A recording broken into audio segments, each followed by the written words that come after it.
muito sobre este jogo. 1 hora de duração, tudo sobre Flamengo 4, Vasco 1. Inclusive a possibilidade, né, não dá para descartar, da demissão ainda hoje do técnico Maurício Barbieri do Vasco, que já chegou para esse clássico bastante pressionado. Depois chegamos, linha de passe, tudo sobre 4 para o Flamengo, 1 para o Vasco, com a volta de Geode. Nosso húngaro Geode está de volta, com Vitor Birner, com Paulo Calçade, com você, fã de esportes, pela nossa hashtag Linha de Passe. E aí são duas análises completamente distintas, né? Que é o reflexo de onde estão os times na tabela de classificação. O Flamengo, quinto colocado, ali a 5 pontos do líder Botafogo, e o Vasco na penúltima posição na tabela de classificação. Flamengo com vários destaques, né, com os jogadores indo muito bem. O Ayrton Lucas, Gerson, o Pulgar que meteu esse golaço aí, o Arrascaeta participativo toda a vida. Os 4 gols no primeiro tempo do Flamengo, para você que está chegando agora, meio desavisado, o Flamengo fez 4-0 e no segundo tempo claramente deu aquela tirada de pé, e o Vasco ainda conseguiu diminuir num pênalti batido pelo Jair. E a análise do Vasco é a mais catastrófica possível nesse momento. Pois é. Boa noite, então, Paulo. Você não passou a palavra a ninguém, é o Jean. Bem-vindo de volta das suas outras férias, né? Foram férias. Boa noite, professor Calçade. Brincadeira, né? Você foi mal no palpite, aquele 3-0 que você deu. Não, ele acertou o vencedor, pelo menos. Isso é verdade, 3-0 pro Sevilha, você tem razão. Boa noite aos fãs e às fãs do esporte. Então, eu não sei se as pessoas pensam como eu, mas não me surpreende o resultado. O que me chama a atenção, do ponto de vista vascaíno, é que é um dos times que mais tem tempo de treinamento durante a semana, e o time vai jogar e não acontece absolutamente nada. Muito espaçado na marcação, mal adaptado ao tipo de jogo do adversário,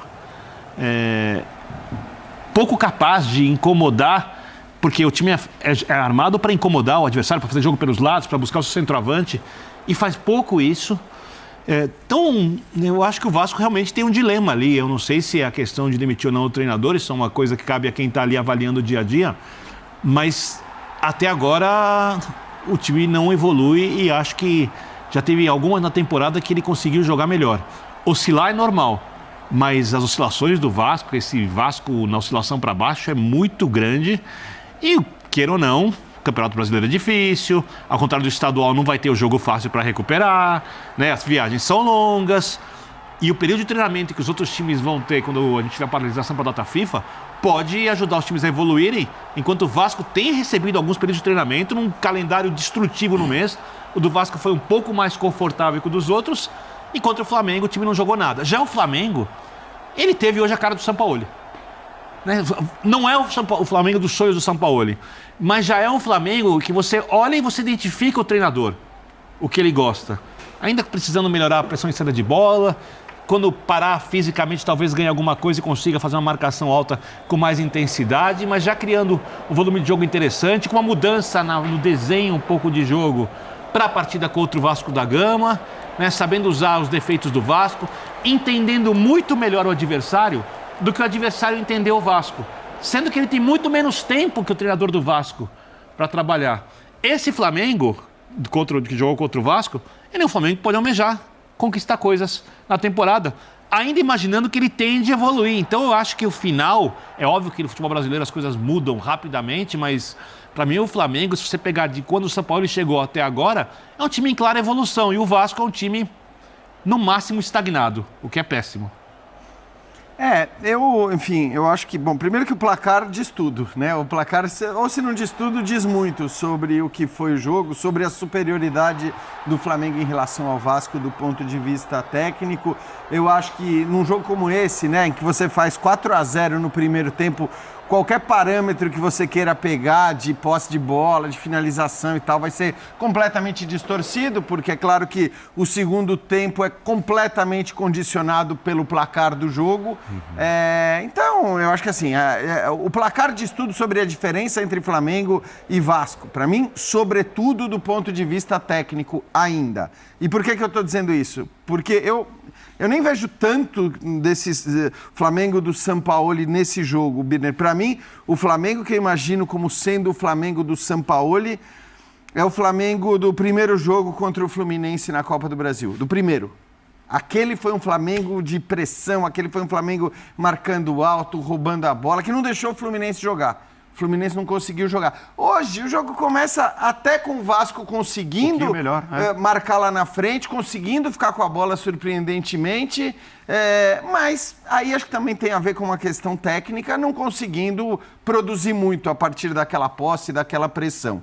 Aí 15 minutos, mais ou menos, sai o primeiro gol do Flamengo. Em 3 minutos, o Flamengo faz 2 gols, e aí muito pela qualidade técnica dos seus jogadores. Eu acho que mais pela qualidade técnica do que pelo que o Flamengo vinha fazendo até então.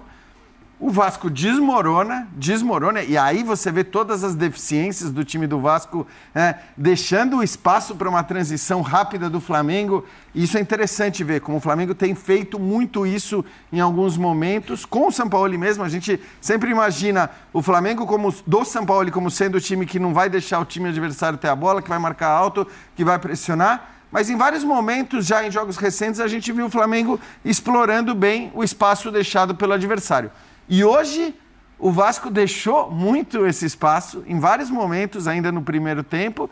O Flamengo mata o jogo, faz 4-0, e aí acho que o segundo tempo, dizer que o Vasco voltou bem no segundo tempo, sinceramente, o próprio Flamengo fez o que tinha que fazer, que é, num calendário maluco como o nosso, concordo, com pouco tempo de possibilidade de treinar e poupar. Se você pode poupar durante o jogo, mesmo que num clássico, meteu 4-0 no primeiro tempo, faz o que o Flamengo fez. Tem jogo quinta-feira da Libertadores. Exatamente. Quinta-feira jogo importantíssimo com o Racing, então não tem nem que pensar. O Flamengo tinha mesmo que tirar o pé do acelerador e fez isso muito corretamente no segundo tempo. Eu até imaginava, Paulo Calçade, não que ele fosse repetir o que fez. Estou falando do Sampaoli contra o Bahia, porque contra o Bahia o Flamengo também basicamente garante a vitória no primeiro tempo e ele faz aquele volume de mudanças para a volta, né, para o segundo tempo.